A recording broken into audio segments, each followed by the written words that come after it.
Quando a Segunda Guerra Mundial terminou, o mundo acreditava que os caças a jato já haviam atingido seu auge, com modelos como o Gloster Meteor ou o Messerschmitt 262.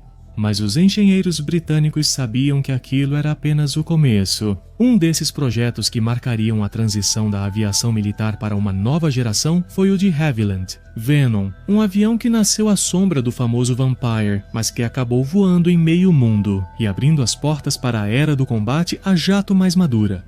E no mar? Seu irmão naval, o Sea Venom, seria usado durante anos pela Royal Navy. Hoje eu conto a história dessa família de caças britânicos que foram a ponte entre o pós-guerra e a modernidade. Bem-vindos a um novo vídeo da Aeropédia.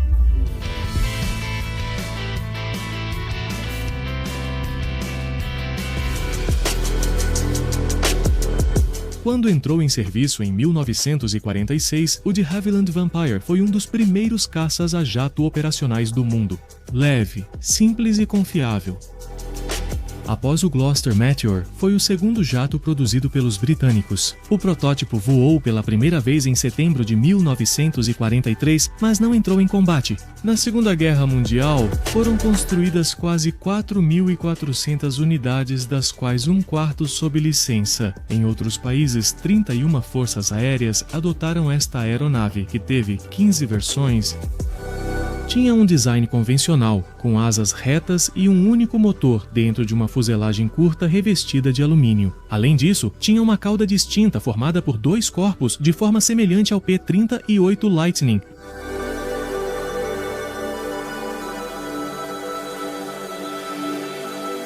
O armamento era composto por 4 canhões Hispano Mark 5 de 20 mm localizados sob o nariz, desde o início da fase de projeto desta aeronave. Mas em 47 já se sabia que seu motor Goblin, centrífugo, não tinha mais nada a oferecer.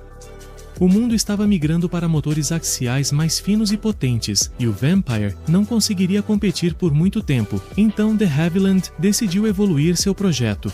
O resultado foi o Venom TH-112. À primeira vista, parecia um Vampire mais musculoso, mas por baixo daquela silhueta familiar havia muitas diferenças. A fuselagem era mais fina e alongada, a asa tinha um novo perfil e maior envergadura. E o motor? A mudança mais importante era um de Havilland Ghost, com quase o dobro da potência. O Ghost era um motor de fluxo centrífugo bastante avançado e desenvolvido a partir do Goblin. Era capaz de gerar até 4.850 libras de empuxo, o que dava ao Venom uma velocidade máxima de 1.030 km por hora. Ao nível do mar, a estrutura seguia metálica, com caudas gêmeas, mas a asa tinha flecha de 17 graus e era bem mais eficiente. Em regime transônico, isso permitia controle mais estável em mergulho e atingir altitudes acima de 12.000 metros. Era, essencialmente, o último grande caça britânico de asa reta, pouco antes da chegada da era dos deltas e das asas em flecha pronunciada. O primeiro Venom voou em 2 de setembro de 1949 e apenas 3 anos depois entrou em serviço na Royal Air Force. Como o Venom Fighter Bomber, um Fighter Bomber se refere a Fighter Bomber, ou caça-bombardeiro. No fim, sua missão principal foi atacar alvos no solo, não o combate ar-ar. Armado com 4 canhões Hispano de 20 mm, podia levar até 900 kg de bombas ou foguetes sob as asas. O Venom era mais rápido e potente, mas tinha uma fraqueza. Seu alcance com tanques internos era de apenas cerca de 1.300 km de autonomia. Por isso, a Royal Air Force começou a usar tanques externos descartáveis. De qualquer forma, ele era ideal para o tipo de operações táticas que o Reino Unido enfrentava nos anos 50, conflitos coloniais, apoio aéreo e missões de interdição.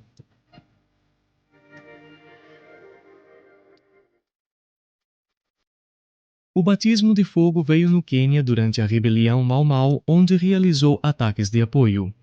Depois, participou na Malásia durante a insurgência comunista e mais tarde em Suez, em 1956 durante a Operação Mosqueteiro. Nesse conflito, os Venom da Royal Air Force e da Marinha Real atacaram posições egípcias, pistas de pouso e baterias antiaéreas.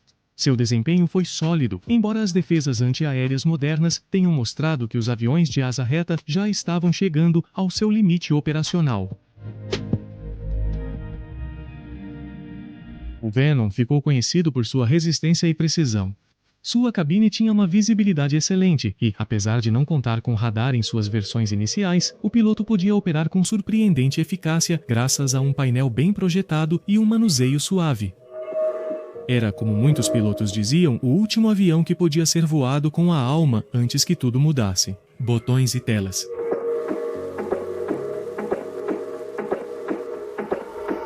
O sucesso do Venom levou de Havilland a pensar em uma versão naval, e assim nasceu o Sea Venom Fighter All-Weather, de Fighter All-Weather. Caça todo o tempo. A Royal Navy precisava de um caça noturno embarcado que substituísse o Sea Vampire e o Sea Hornet. O novo modelo deveria operar em porta-aviões menores, resistir à corrosão salina e ter radar para interceptação em qualquer condição. O protótipo Sea Venom NEF-20 voou em 1951, seguido logo pela versão de produção Fighter All-Weather 20.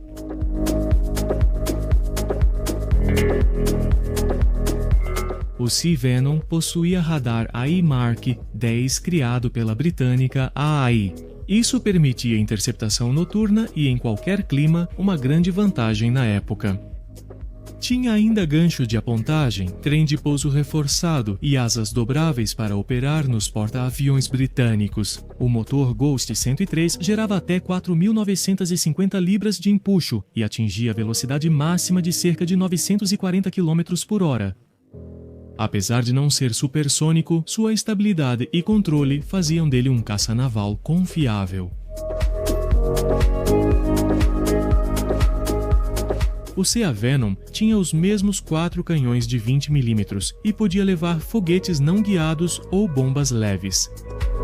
Depois, as versões Fighter All-Weather 21 e 22 trouxeram melhorias no radar, aviônica, aerodinâmica e uma cabine pressurizada mais confortável.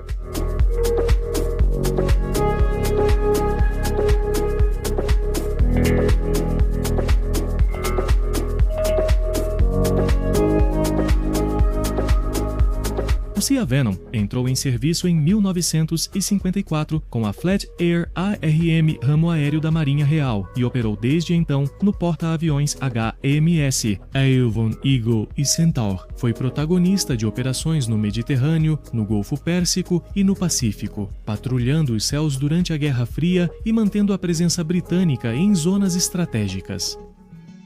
Embora nunca tenha enfrentado caças inimigos diretamente, teve uma função essencial na defesa aérea embarcada e no controle marítimo.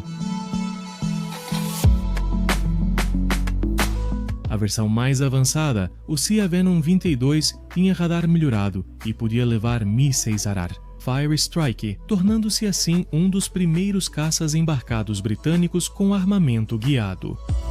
E além da Royal Navy, o Sea Venom foi exportado para a Austrália e para a França.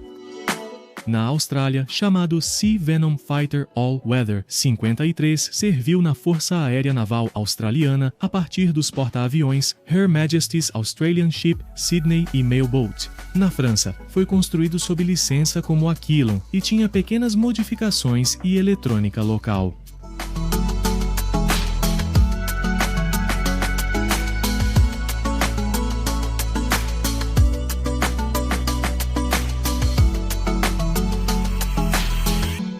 Visualmente, Venom e Sea Venom mantinham a cauda dupla do Vampire, porém com linhas mais refinadas.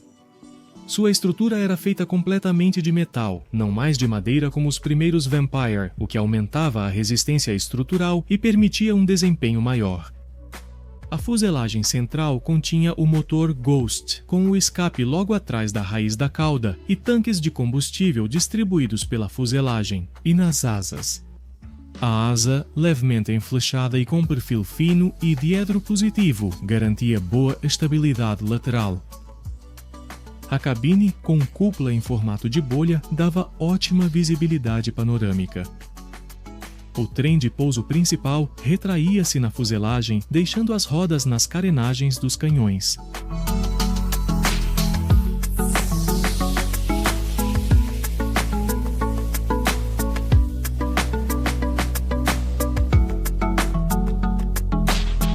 Projeto monomotor de asa reta, peso máximo de decolagem de 6,8 toneladas e alcance de 1.300 km. Com tanques internos, sua velocidade máxima era de 1.030 km por hora e dispunha de 4 pontos de fixação sob as asas para transportar até 900 kg de armamento, entre bombas e foguetes não guiados.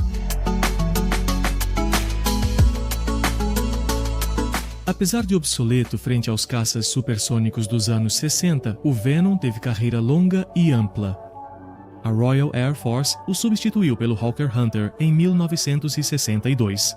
Mas muitos seguiram voando em outras forças aéreas como Suécia, Iraque, Suíça, Venezuela, Nova Zelândia e Rodésia. Esses países o usaram nas versões de caça-bombardeiro, reconhecimento e treinamento. Na Suíça, por exemplo, o Venom serviu por quase 2 décadas e ganhou fama por sua precisão e confiabilidade em voos nas montanhas.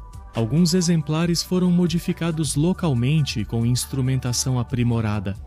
No Iraque, os Venom participaram de conflitos regionais durante os anos 60 e na Rodésia foram usados até 1977, muito depois de o modelo ter deixado de ser produzido. Venom foi uma etapa intermediária fascinante. Um avião com alma da Segunda Guerra, mas com tecnologia da Guerra Fria.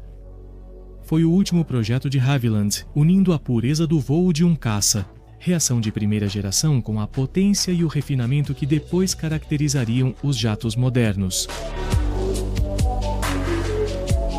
O Sea Venom foi o primeiro passo para uma aviação naval realmente para todo o tempo na Royal Navy. Seu substituto, o de Havilland Vixen, assumiria o posto com asas em flecha e motores gêmeos. Sem o charme do Venom, alguns Sea Venom ainda podem ser vistos em museus britânicos e australianos. O Venom original e o Sea Venom não eram os mais rápidos ou famosos, mas eram aviões honestos, precisos e duráveis. Representaram o engenho britânico em um momento de transição tecnológica, quando a aviação ainda era mais arte do que ciência.